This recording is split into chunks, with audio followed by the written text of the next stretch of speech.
Hello everybody, it's Warden here with a video to discuss the very exciting news for the day. The announce of the Warden and the Paunch DLC. The Grim and the Grom. The square off between Eltharion and, well, Grom the Paunch. So this DLC is, of course, another crossover, High Elf versus Greenskin, and it looks quite exciting. So without further ado, we're going to watch the trailer, and then we're going to dive right into discussing all the new stuff that's supposed to be coming out.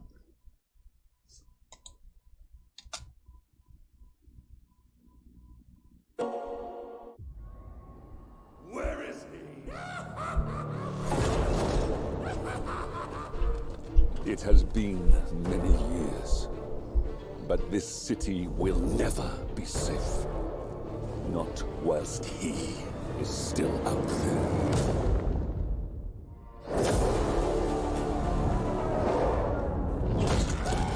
We'll show them pointy ears! We'll show them all! His immensity, his enormously, has returned!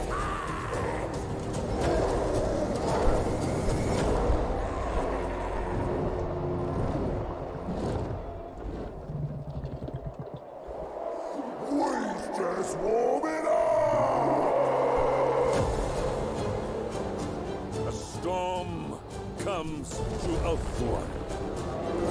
It is my duty, our duty, to endure. It's time we give the pointy heads a proper fight!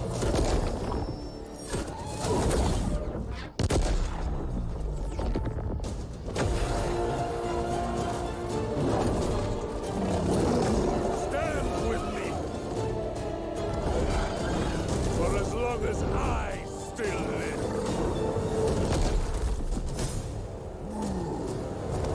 For Ivres will never fall.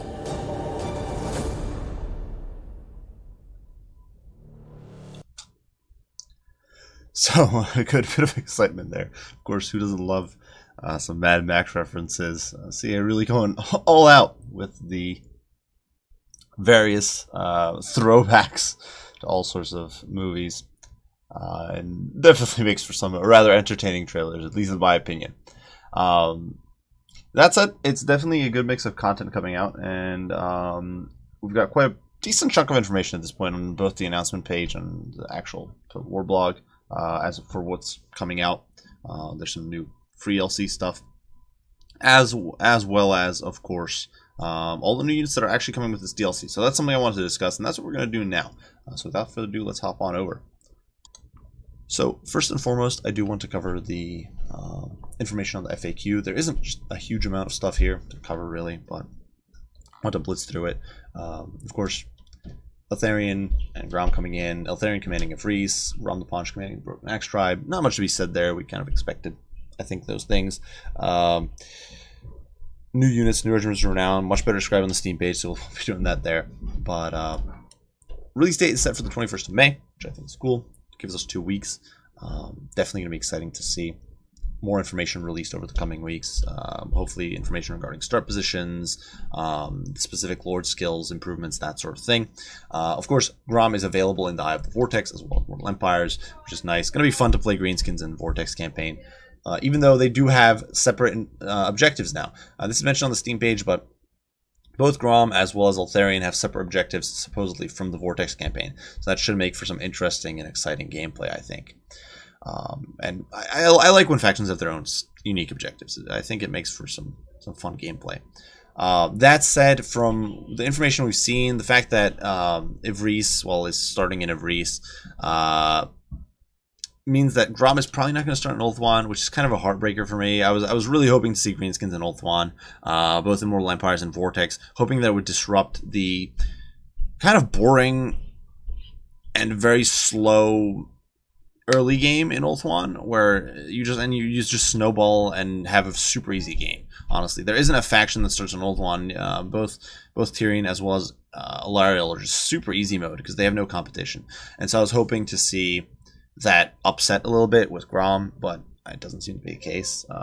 based on a lot of the information here, it seems that he's going to be spawning in either the Badlands, the Southlands, or maybe like the Misty Mountains, but not in Ulthuan, so a little bit of a heartbreaker there.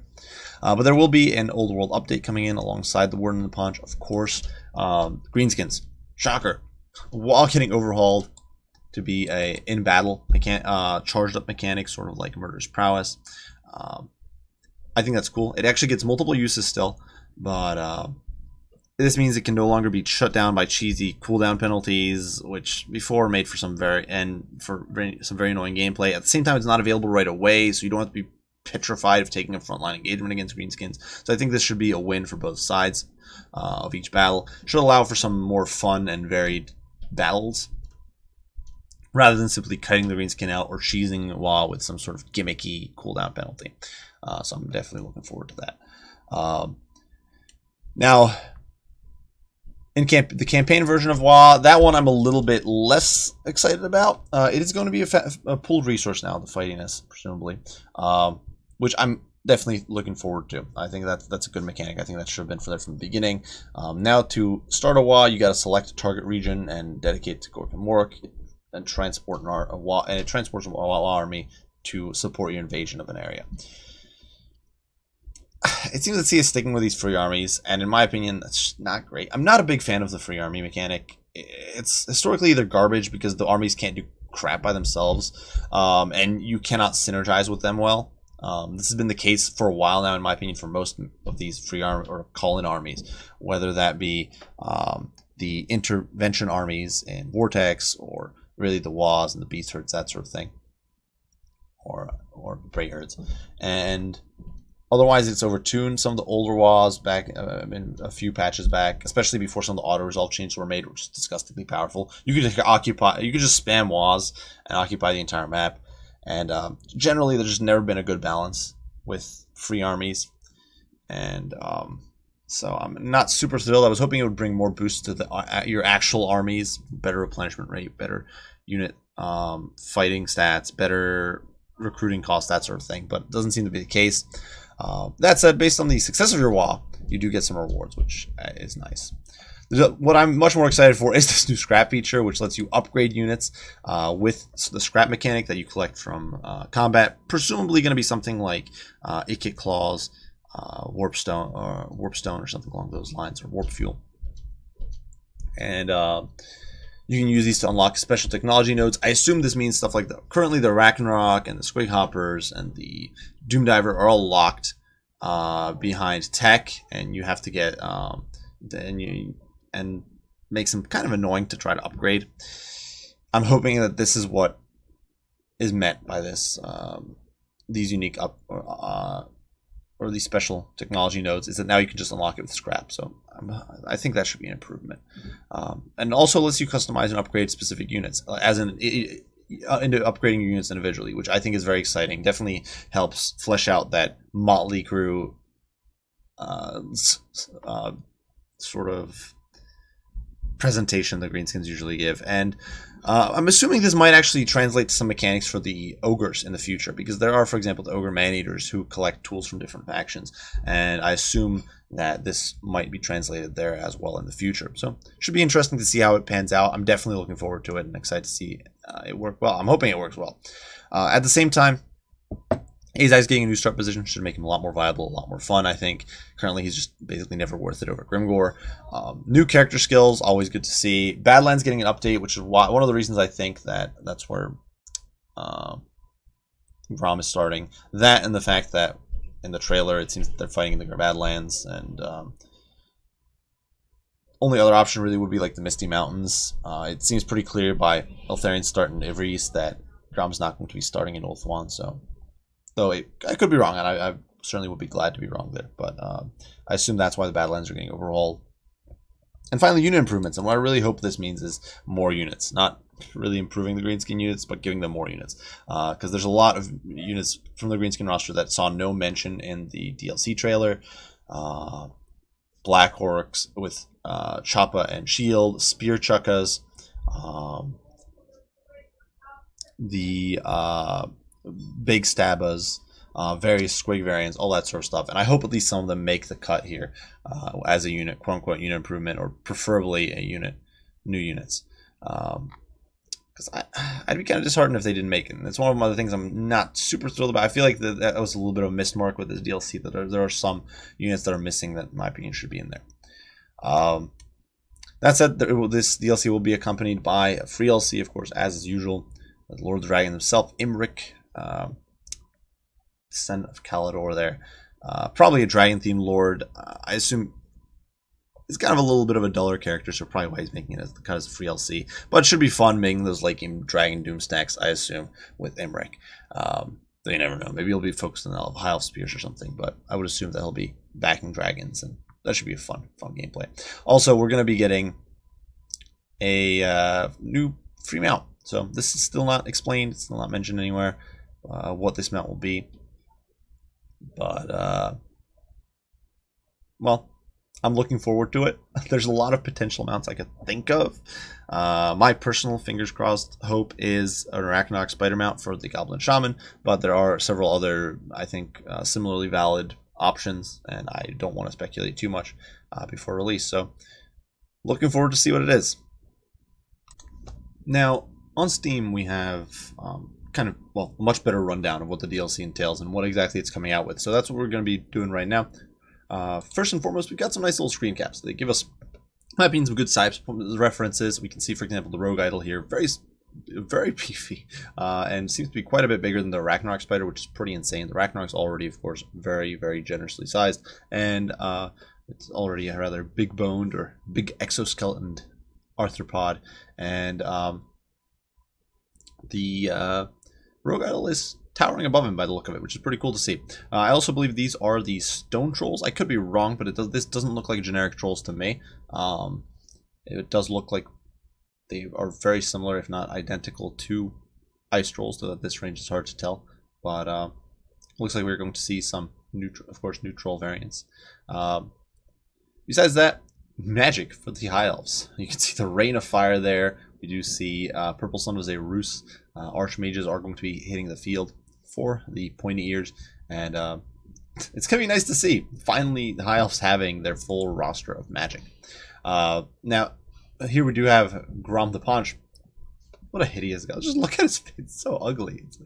It's so hideous. But at the same time, very cool unit model. Absolutely love these armored wolves. When the chariot design and everything just looks awesome. And it's going to be exciting to see him in action. We also do have the pump wagons, which of course were a big part of that DLC trailer in their different variants. We see with flappas with the wings strapped to it, which is just awesome. Definitely going to be exciting to see these guys in the fight. And that was, honestly, the pump wagons were one of the units I was most excited to see, so I'm very happy that they made it into the game. Due to the fact that Snotlings aren't making it in, since CA doesn't want to do, understandably, but they don't want to do swarms. I was a little concerned we might not see a pump wagon, but the fact that we will, it makes me very happy. Here we do see the new Phoenix variant. And not, like, it's cool, but I'm not, like, the biggest fan of a new Phoenix variant. I'm like, why? We already have Phoenix, a bunch of Phoenix variants. There's other units that the High Elves could have gotten. But we do see kind of a lineup. The new Spear unit for the High Elves, White Lion Chariots, which are very cool. White Lion, the unit, pretty awesome. And of course, the Rogue Idol. Once again, getting a nice little point of reference for the size here compared to Black Orcs, who are very big for a infantry unit. So it gives you a nice idea of how they compare. Of course, Eltharion. Mages, I believe, because I believe this is the Archmage. It's a little hard to tell. It could be a noble, but I'm pretty sure this is a Archmage. And so having a mage on an eagle that is not a Lariel is going to be very nice. Lariel is just, she's cool and all, but it's going to be nice to have some variety. And especially because you can now get Lore of Metal, or Lore of Fire, or Lore of Death. It's going to give you so many more opportunities as the High Elves, and I'm really looking forward to see that. Of course, White Lion Chariots about to run over some Goblin Wolf Riders. Poor wolves. Probably not going to last very long. Not looking to be a pretty picture there. But, of course, Eltharion looking very majestic on his Griffin, which is coming in with a new leopard print, as well as sort of bald eagle look. I guess it's not exactly like a bald eagle, but he's got this very nice color scheme on the front. there, so that's definitely nice. And of course, trolls. You see the troll hag. I believe that was a Forge World model. Could be wrong, but I believe this was a Forge World model. But it looks absolutely hideous with the net full of corpses there. And of course, river trolls with their spikes, looking much better than the original tabletop version. There were several variants of trolls on tabletop, at least in the, I believe, earlier editions, but the models kind of didn't age very well. And so it's going to be nice to see, I think, them updated. The poor elves here getting smushed. Just look at them, completely crushed. Not having a good day there at all. Now for the actual factions, and for the actual sort of mechanics. Eltharion seems to have gotten the longer end of the stick as far as unique faction mechanics go, getting unique building chains in Tor of Reese, the Silent Sentinels, which allows him to recruit, upgrade Mistwalker units, and also increases your recruiting capacities for the unique units that are exclusive to Ivris.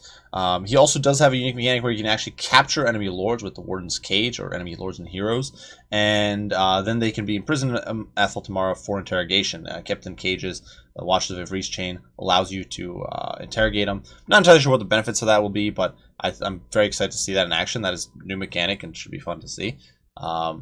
And it also improves the Mist of Ivris, which is another unique mechanic that enshrouds Tor of Ivris with Mist and applies various effects to your troops as well as to your opponent's enemies.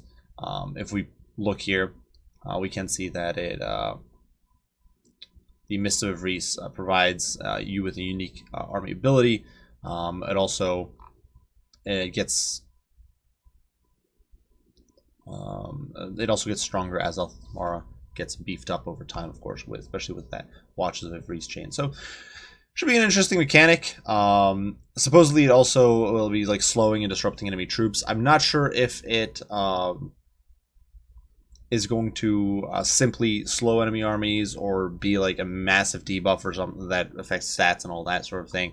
Should definitely be interesting to see. But ultimately it can envelop all of Ulthuan, so it should make it very difficult to storm, I assume. Or should be a massive boon. And due to that, it could also help against units such as, against factions such as Dark Elves or Vampire Coasts, who can sometimes harass Ulthuan. Granted, Ulthuan is kind of a passive and lazy start, but this makes it even easier. And then, of course, we do have the.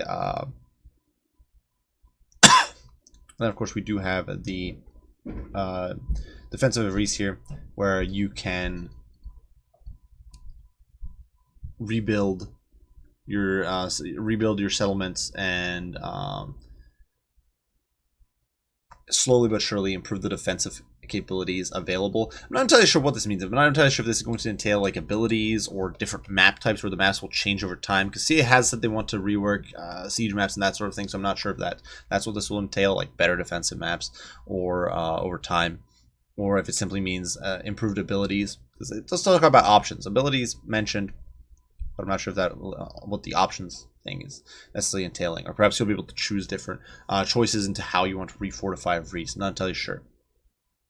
And then finally, of course, it does continue expanding the mists, which we discussed earlier. Now, the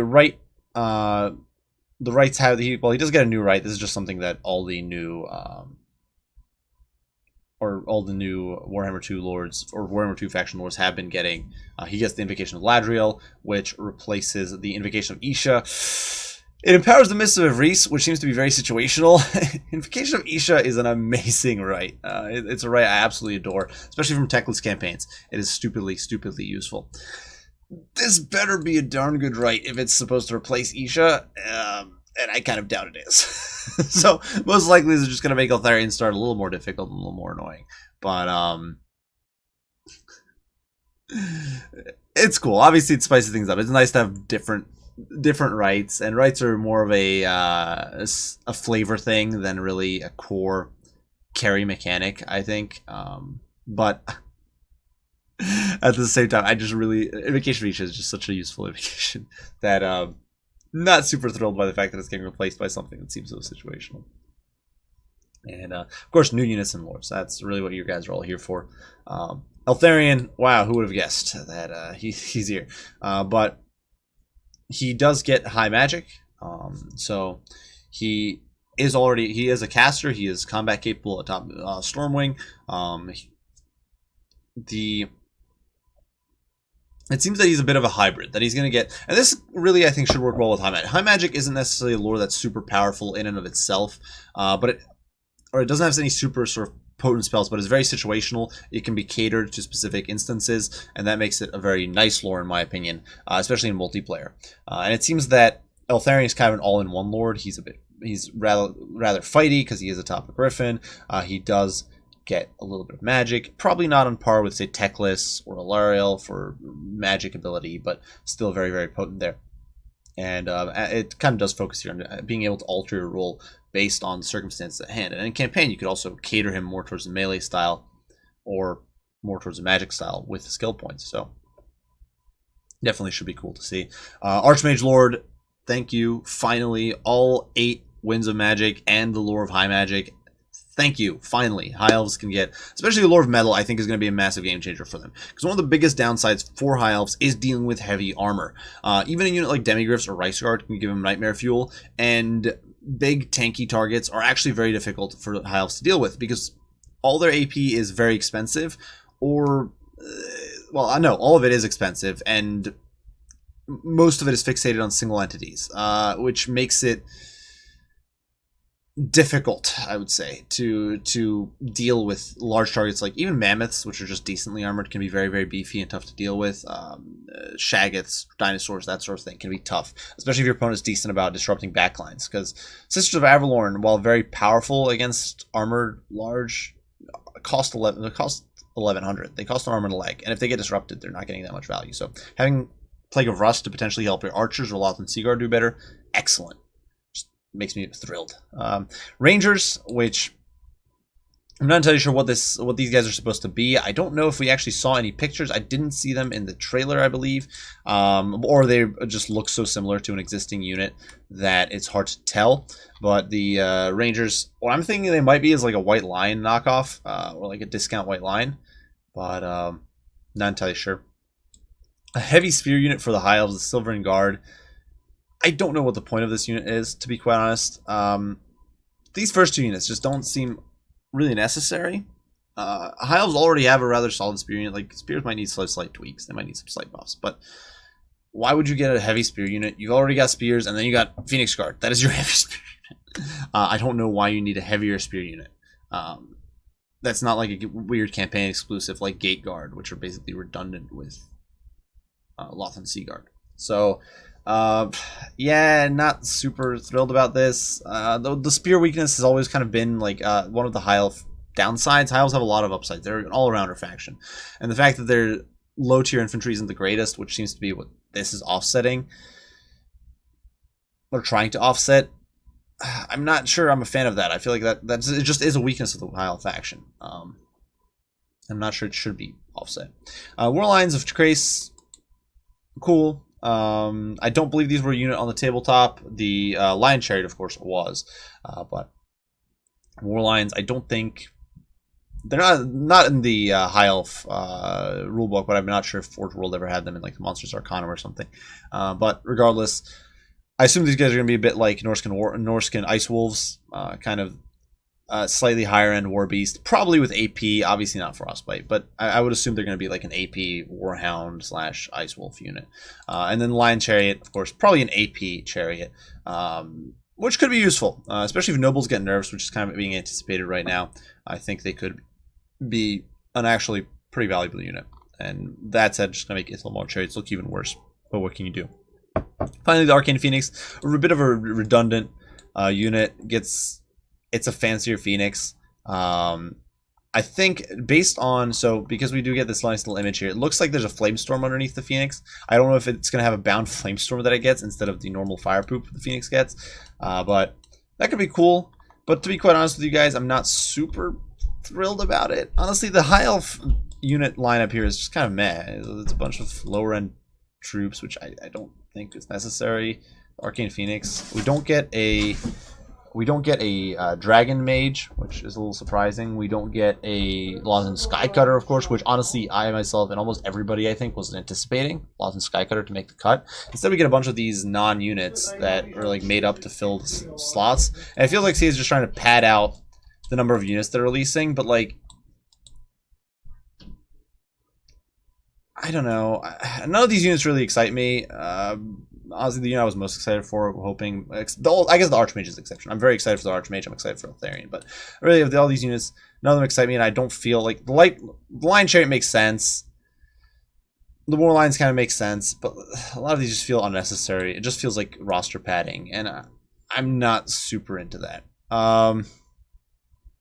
You could honestly cut all three, get me Lawson Skycutters, and I'd be much happier.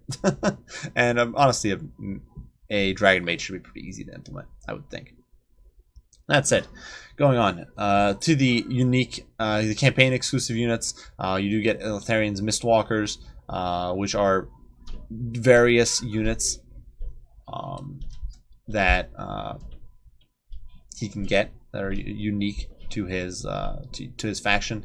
That said, it doesn't actually describe what units these guys are variants of, or if they're just completely unique. I don't think they're completely unique units, but I don't, it doesn't actually say what units these guys are variant on.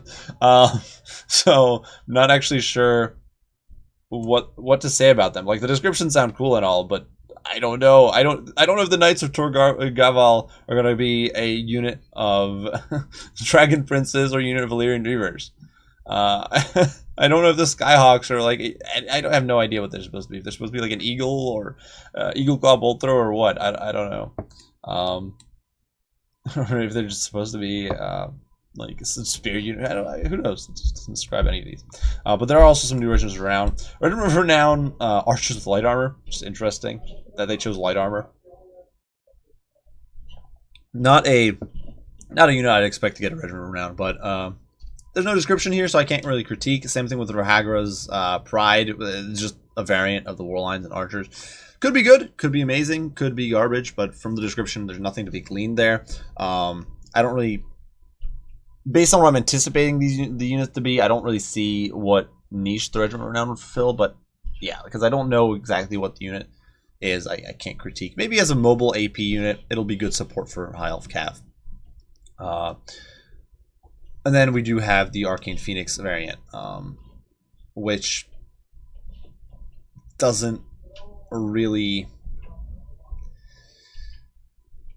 Based on the description here, the Mixed Omen, the Symbol of Destruction, and the Hope of Rebirth, I could see it having an effect similar to the Medusa for the Dark Elves atop her altar, or atop her altar. She does provide both melee attack buffs and I believe the enemy gets melee defense debuffs as well as leadership debuffs. And I think it's I'm trying to remember the exact, but the Siren gets, I think, a melee attack and leadership buff. I don't know it off the top of my head. I think it's like +5, -5, and then +4, -4 for the leadership. But I could see that's what's being described here with Arcane Phoenix. Otherwise, maybe it gets like a mix of bound spells, because it seems that the other Arcane Phoenixes get some bound spells like Firestorm, so it could be cool. But once again, I'm not super thrilled about the Arcane Phoenix as a unit, so I'm kind of like meh. Then we do have Grom the Paunch, who's coming in with a Broken Axis. He does get a unique mechanic, or two unique mechanics, so I don't think either is as, I think, different as especially the Hero and Lord Capture is for Eltharion. You do get Grom's Cauldron, which allows you to get different ingredients, which you can use to buff Grom and his army, or to add special units to Grom's army. And some of these dishes can even enhance Grom permanently. So that's pretty cool. It's something to do with Grom's insane appetite.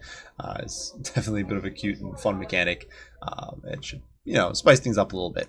We also do have Blacktooth, who was, of course, the Gabo shaman who got his head lopped off by Eltharion. You specifically get his head, which is an item, but interesting enough, it's an item you can hand off to other shamans, which is kind of cool, and allows them to summon a rogue idol, which is nuts. Even if the rogue idol is something like a higher titan, which I could see it being stat wise, then being able to summon that into the middle of a battlefield is pretty insane. You also do get certain quests and tasks delivered from this head of Black Duvek. Well, it's kind of cool. And then finally, of course, the new units, what we've really been waiting for. Greenskin, new stuff. Grom the Paunch dropping as a legendary lord. He's got a leadership buff. And this buff actually boosts even more if he's in combat. He's exclusively stuck on a chariot. He can't be on foot, judging by this description. So that is interesting. And pure chariot hero or lord. But should definitely be a lot of fun. I've been looking forward to Grom for a while, and it should be a good amount of entertainment there. Now, besides that, we do get the River Hag troll, which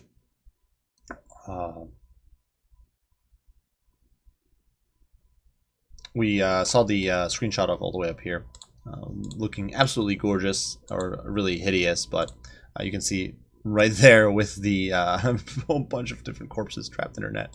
I don't know if it's a she, but because it's a hag. Let's say she. I don't know. It's a troll. But the giant river hag does seem to have some buffs to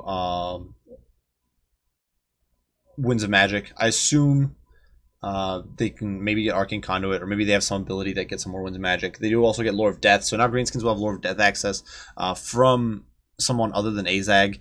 Not entirely sure how happy I am about that. I actually like the fact that Azag was unique in having access to Lore of Death, and the Giant River Hag is, I think, a Monsters Arcanum unit that wasn't actually like directly connected to Greenskins. So I don't know how. I'm a little iffy on that, but still a cool unit to see added. Sonic Pump Wagons with 3 different variants. One that hippity hops with Flappas, the basic variant, of course, and then Spiky Rollers. So what I assume this means is Spiky Rollers, I would assume, does either AP damage, Armor Sundering, or perhaps has some sort of disruptive effect, though that would be a least likely of possibilities, I think. Could also just have higher mass as well, which is one of those hidden stats that you don't see but could have an impact on its performance. The Flappas being able to jump up and down, I'm not sure how that's going to be executed. Could be a test run for future mechanics for Warhammer 3 if it's actually sort of mechanic where you can make a short leap. So certain units like Malagor should be able to make some jumps. Someone like actually Malagor might also get some benefits from this if it's actually a jump, but obviously Demon Princes and units like that should be able to have some sort of flight, but you might not want them flying all the time, so this might be a test run for that as well. But definitely cool to see. And then of course Trolls, River Trolls as well as Stone Trolls. I think we saw images of both of them up there. The River Trolls seem to have some sort of miasma effect, perhaps sort of like Cloud of Flies for the Undead Dragon or the Demon Spew, but regardless, the debuffs they provide should be nice. That said, they're still trolls. I assume the leadership will still be crap, so obviously trolls are a bit of a niche unit. They're a bit of an iffy unit all the time due to the leadership issues. And then we do have the Stone Trolls, who have magic resist, which seems like a very niche benefit, but besides that, I would hope that they're a bit tankier, and if they're more like Chaos Armor Trolls, they might have, I think, a more distinct niche than normal trolls. Normal trolls being very flimsy makes them iffy to use, but if you had like an 80 armor Stone Troll or something, that could make them a bit beefier, a bit more valuable. And finally, Rogue Idols, which, well, we don't know much about them, but they're freaking massive and they're freaking terrifying. So they look insane. We don't really know anything specific about them right now, but I would assume their performance might be similar to like a Hydro Titan, and that could have its niche purposes. Greenskins do have stealth spells. They do have the potential to sneak a unit up pretty close, so I could see them making use of Rogue Idols quite a bit. It would also help them a bit in campaign, where currently their only really good late game monster is the Spider. So could give you another option there. Then Regiments of Renown. We get Loki Bogey's Spore Splodas, which is now in tabletop. The Snotling Pump Wagon could get spores just as an upgrade. Here it's limited to Regiment of Renown, and these supposedly burst when this Pump Wagon hits anything. I don't know if this means it's basically a bloated corpse, or if it means that it's like a non-self-damaging explosion, that does damage like a bloated corpse or something. Either way, it should be very, very fun to see. I'm just looking forward to pump wagons in general. River trolls that cost terror and have poison. That's definitely pretty awesome. Having probably cheaper terror for greenskins. I'm not sure how expensive river trolls will be to begin with, but I would assume they're going to be cheaper than a giant. Probably a bit sturdier than a giant in some ways, because I would just think they're a little harder to shoot. And with terror, they're not going to be terror routable, so I could see these guys being a much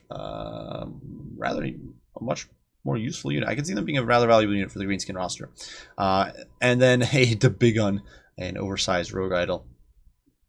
Though what that entails stat wise, I'm not entirely sure.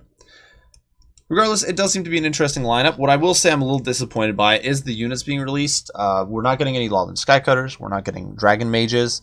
We are not getting Black Orcs with Sword and Shield. We're not getting Spear Chuckas.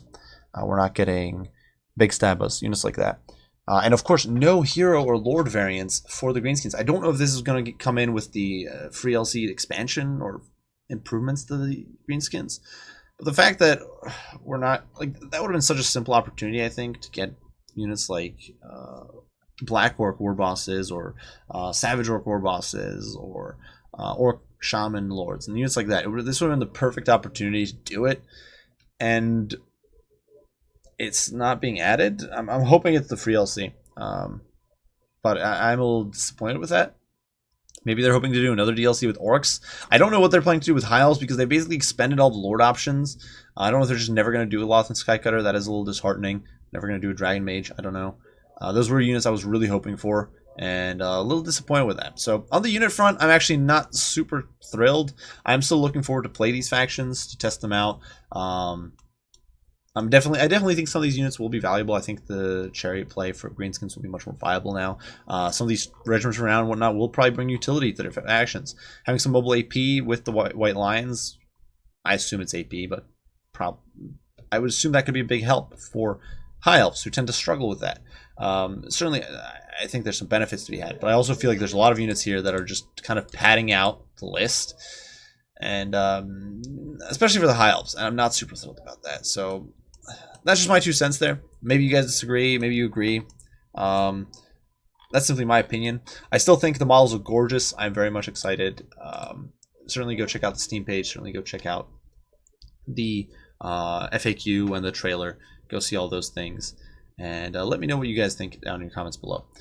And definitely we'll be keeping you guys posted with all the news and updates as the coming 2 weeks roll by. And so I'll see you all in the next one. Wyvern out.